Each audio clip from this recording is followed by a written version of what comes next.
Welcome to Sexually Charged Radio. I'm your co-host Ruthie, and I'm here with... Thomas. Oh, Thomas, you're so adorable all the time. You don't even have to try. I just try to change it every time. Versatility. I have a feeling that if people listen to all my intros, they get about the exact same voice every time from me. Consistency. It's right. I'm stable. I'm sturdy. When you're doing it great, you should just keep doing it great. Oh, thanks, Thomas. I love you too.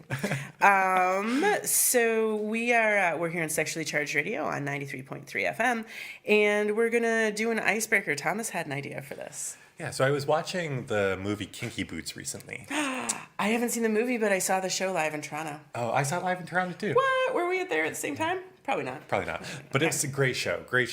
And the movie's fantastic too. It's not the musical, but even still, I highly recommend watching it. I thought it would be kinkier, but it was a really good show. Yes. It's family friendly, and for South Ontario Canadian families, it's family friendly. Probably when I lived in Georgia, not so much. Yeah, actually, this is not even going to our icebreaker now, going. But there was a family who was sitting in front of us when we went to the show, and it was a very traditional family, and what I could eavesdrop before the show started, it was mother and father with their son and daughter, and then the grandmother of the kids, and they were talking before the show, and I just got this sense. I was like, oh, you might be a little surprised what this show's going to have. And I read I think it was teenage son as gay, although there was no other information whatsoever to provide said identity designation. So I fully recognize the problematic nature of that. And the play goes on, and, it's absolutely about fathers loving their sons and sons who are non-traditional in so many ways, and beautiful story. Oh God, I'm welling up just thinking about it. And at the intermission, there was just this distance that was growing. Like the father was leaning away from his son in front of me. But then by the end, the show came back on, and then there's resolution in the show, and it's beautiful. And at the end of it, the father was just leaning towards his son in front of me, and then they were talking and smiling and laughing, and there was a comment he made just being like, I love you, right? Thomas. Oh, Thomas. I know. So. Oh my goodness. That was Toronto's version of Kinky Boots, and beautiful. The audience was just as brilliant as the show. Anyway, but I was watching the movie, icebreaker. And they have a line in it about the color of the boots, and Lola says burgundy. Did I inspire something burgundy? Red is the color of sex and passion. And so what I wanted to ask you, Ruthie, if you had to describe your sexuality in a color, what color, and you can't use red because I've already, or burgundy, what color would your sexuality be? Black leather with a freshly done spit shine. Wow, you had that well prepared. well, there's reasons that I tend towards that answer. Yes. How about yourself? Should I come up with a more creative color? Because I feel like black could be. I mean, the spit shine was a adds something addition, but I'm gonna. A silver metallic swirl pattern. Oh. Yeah. Is that good? That's great. And not glitter, but that kind of shiny metallic silver swirl. Yeah. Let's see if I can commission a dildo like that. So if I had to choose a color, because I totally want to answer this now. Yes, do it. I would be the color of a frothy stream that's kind of falling over rocks. So it's like that blue, but transparent, clear blue with some green, maybe even a tinge of purple. Nice. That's frothing into whiteness. You've used the word froth twice. I wasn't anticipating an answer to this. I know. I just really. You're just feeling it. Or you want a coffee. One of the two. It could be. But I don't know. Just something about that color. It's tranquil, but it's doing something active. It's alive. It's very alive. That's a very evocative and sensual description. I'm imagining smells of nature and all kinds of things like that too. Exactly. What a good answer. So listeners, I think you should all ask yourself, what color would your sexuality, gender be if you had to describe it as a color? Would you wear boots that color if they could be made? Yes, of course. I don't know how. How tall would the boots be? I feel I'm getting into this. how kinky would my boots be? I feel like they would have to go below my knee, but just below. Just below the knee. Just because Above the knee is difficult for walking in shape and and stuff like that. I have a hard enough time walking without breaking my feet, so I Well, feel they like could be flats. oh, if I'm gonna wear something, No. it's gonna be a bit of a heel on it. Okay, would you do a platform too? Probably not a platform. I feel I'm pretty tall, so I'd hit my head on even more Yeah, things. but you'd be so tall, it'd be epic. It's true. Oh, so many options. Would they be shiny? Would they be Oh, kind yeah. of like a pleathery kind of shine? Yeah. That's what I imagine to make that There'd be- watery kind of sense. Shine to it, but there would also be some dullness as well. Okay. It would have to. How you look at it would change how it looks. Oh God. So people can send these boots to Thomas. Oh my goodness. Well, You need someone to help you in and out of the boots too. obviously. Obviously. Always looking for people to help me in and out. I can lend you someone. So we're here today, just Ruthie and I, which Yes. that's still a party. Always. Please, we start the party. And I had someone come up to me and ask a question a few days ago, and they asked for it to come on the air so that we could talk about it. So I don't have it written down, so I apologize. It's going to come out a little haphazard, but the intent is still there. Okay. And so they said they've been dating this person for several months. And they've recently had friends come up to them saying that they are, and using our own term, junk drunk. That, they're so fascinated and enthralled and They're hooked on the sex. they're hooked on the sex. Yep. And they pushed back against their friends saying, no, I love this person. They're perfect for me. But the friends are saying, we know you really well. We see how this person treats you. We think that you might just be overexcited by the sex. So they came to me and they knew we did this show. They're a listener. Thank you for listening. Hi, listener.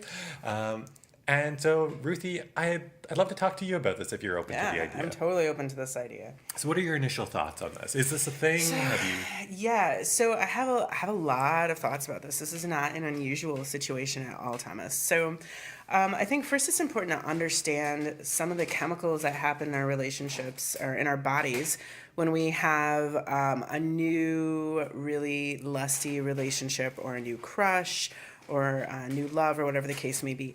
And so what happens with that is we get these rush of chemicals and things in our bodies that are very similar to taking really euphoric drugs. And so we don't do our best thinking. We have a lot of passion. We can overlook things that might be emotionally or physically hurtful to us because we're euphoric about the situation and we're almost anesthetized to things that don't go real well, and we feel great and we're happier about everything in life. And when we don't have that person nearby, there's a longing, there's a detoxing from their presence. And I don't use that term flippantly. It's because it's a pretty accurate description for most folks who are in this sort of state. And so the pain of being without the person and the longing and the missing is palpable, is physical, is not just in your mind. And it's all these chemicals that go on. So we don't make our best decisions during this period of time. It doesn't mean that every relationship where you feel that way is a wrong decision by any means. Many relationships start this way that end up continuing. But maybe it's a bit of luck if it is a good decision, because these chemicals take over. So, and they happen really early in things. So at the point where we're kind of making up or finding out most about the other person is when we also are immune to the things that we would consider problems or deal breakers, and willing to overlook stuff, but also really prioritize the things that we do have in common that go well.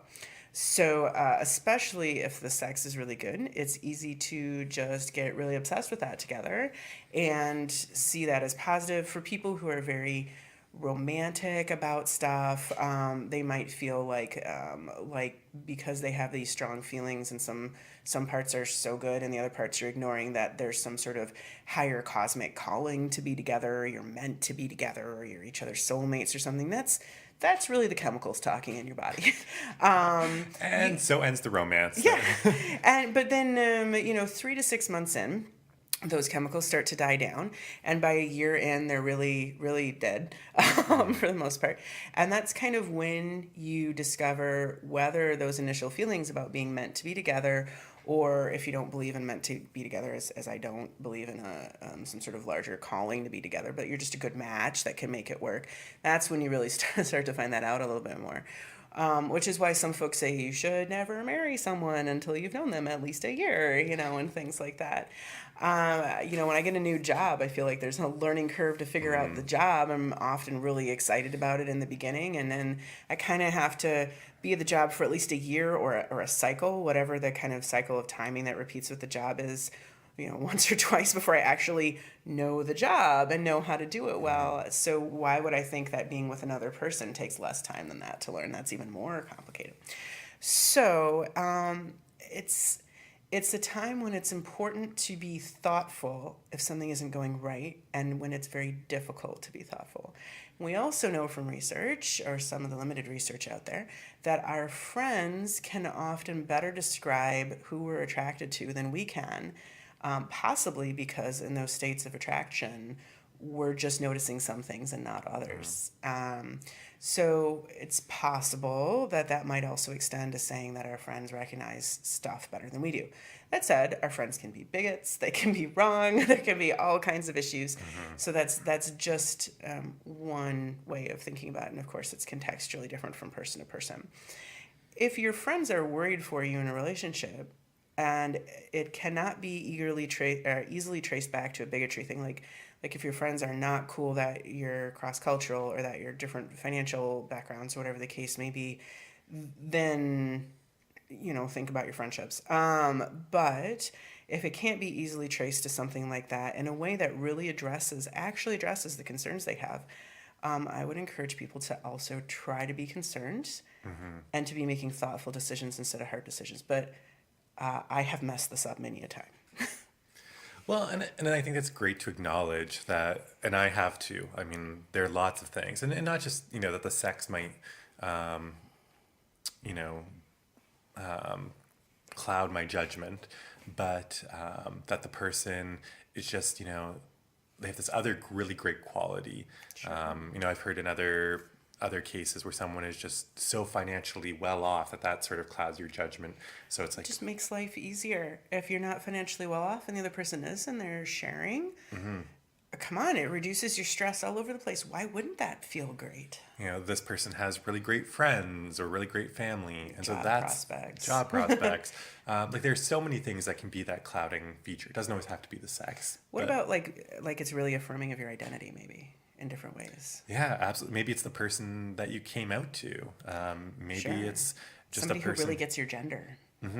or gets your life, or gets the relationship dynamic that you're looking for, and you're like, well, I haven't found anyone else who does this, so this gives us halo effect.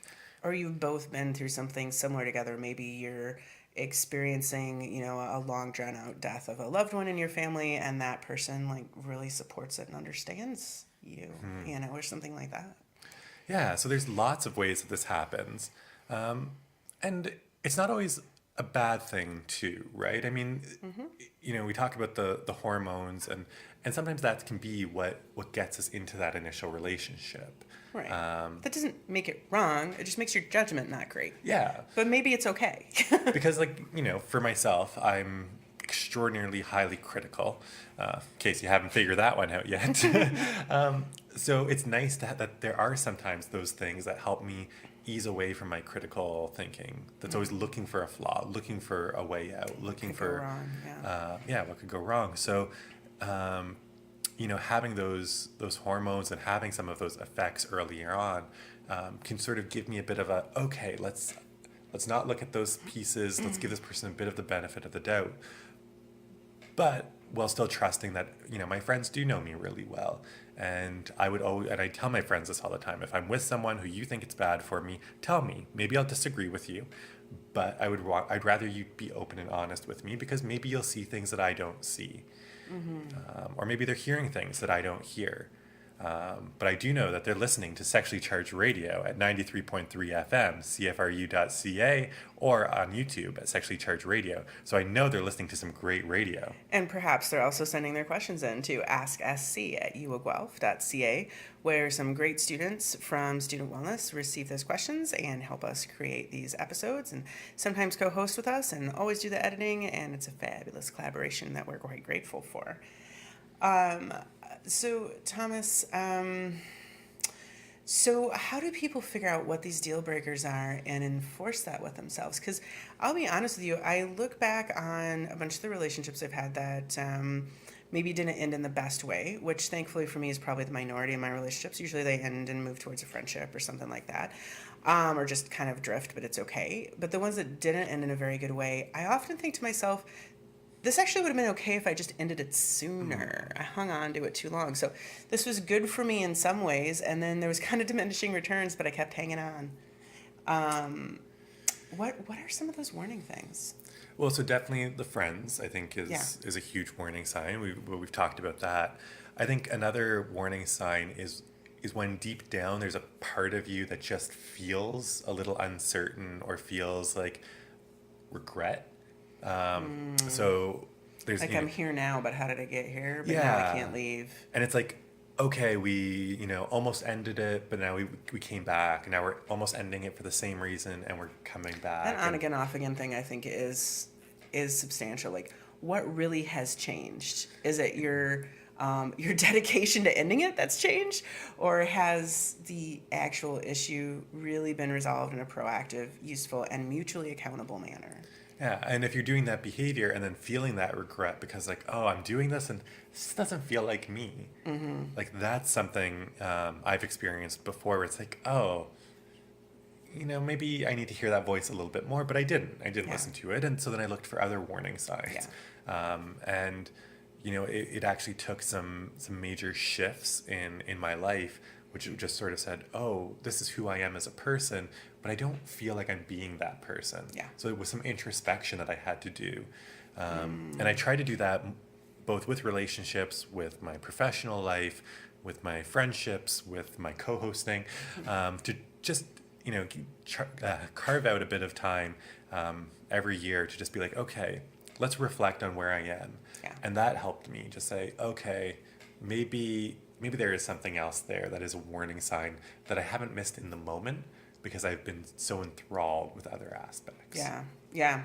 I'm also thinking about that feeling, and I'm sure I'm not the only one here who's experienced this, where I start to not tell people what's going wrong with something because I don't want them to get the wrong idea about that person or thing. And I've done that about jobs I should have quit sooner. I've done that about friendships I should have left sooner. I've done that about places I've lived that didn't turn out well. And I've done that about relationships too, where afterwards, whatever, I've transitioned out of the job or the housing situation or the friendship or the relationship, and I start to tell my friends kind of what was really going down that I wasn't sharing. And sometimes they're even a bit aghast that I was going through that.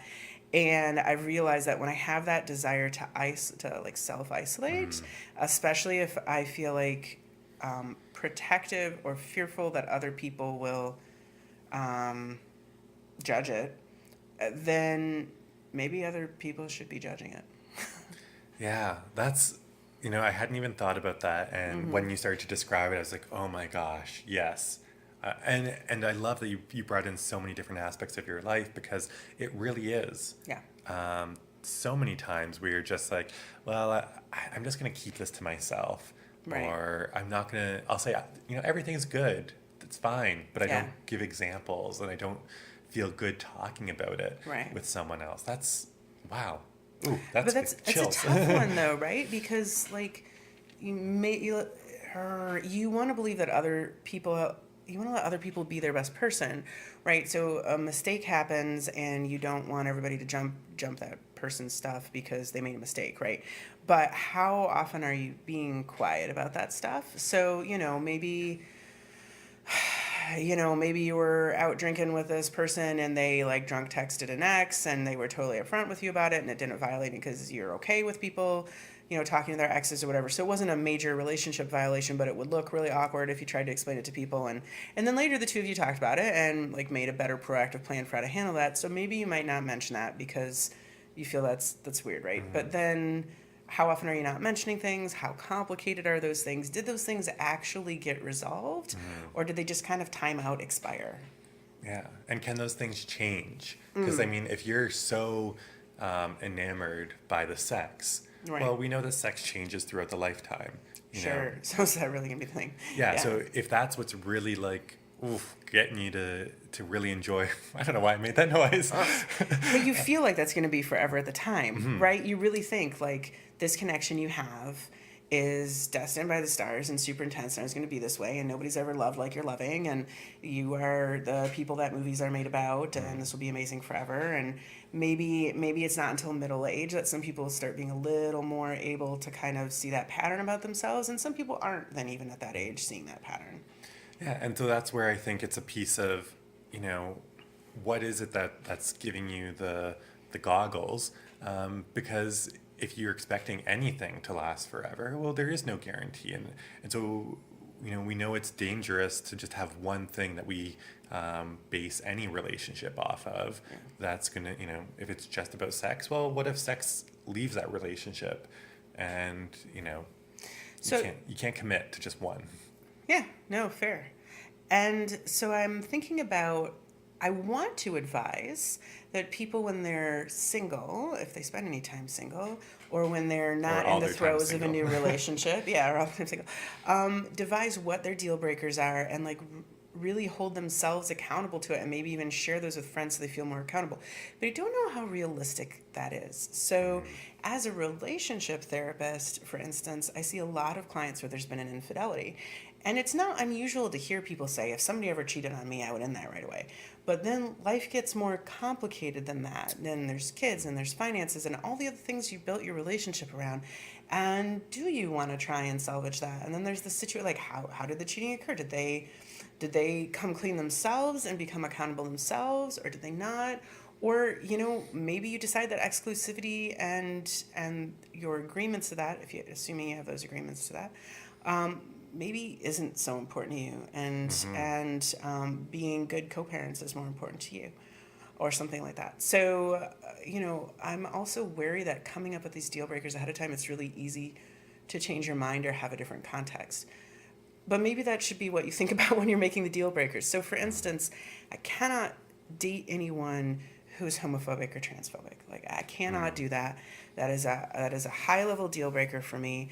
And at the times when I found out that a friend or dating partner has some essence of that going on that I didn't realize or didn't see coming, I will tell them, to maintain a relationship with you, this cannot be. Is this something that you are looking to change? And in that case, if they're quite proactive about it and willing to educate themselves, I might direct them to some resources that I think are good, but I'm not going to put a shit ton of time into making that work myself. Then that might be salvageable, but only in those situations. And I actually will back off on the relationship until I see that they're in a better place, and then reopen that. So I have some things that I know, no matter what, are not okay. But you know what? Those are often about protecting the well-being of others or my political standards, and really not so much about protecting myself, to be honest with you. I don't know if that's being raised as female thing or what that's about. Well, but is there some overlap there? Maybe. I just wonder, like, in protecting others, are you also protecting yourself? Because of knowing who you are as an individual and how much you care about your politics and the politics of the people you love. But I'll try to use a rudeness to me as a learning moment more often than I will try to use a rudeness to a loved one as a learning moment. Or a teaching moment, I should say, for the person who's been rude. So I think it is easier for me and probably many other people to feel more protective of others than myself. Well, whatever, I can take it, whatever.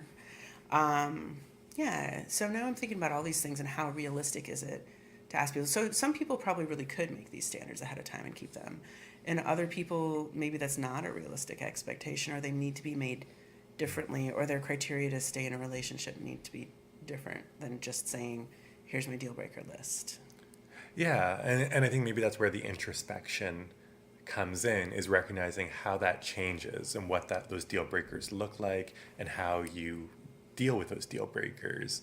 So, at certain stages of your life, it might be a deal breaker, just cut, versus later in your life, this is a deal breaker, but we negotiate and come up with some sort of solution that remedies the deal breaker or what was the deal that was broken. But I think it's a tough process because, especially if you don't have a lot of dating experience, or if that dating relationship provides a lot of necessary resources or benefits in your life, following through is going to have very different implications and very different ramifications, I guess.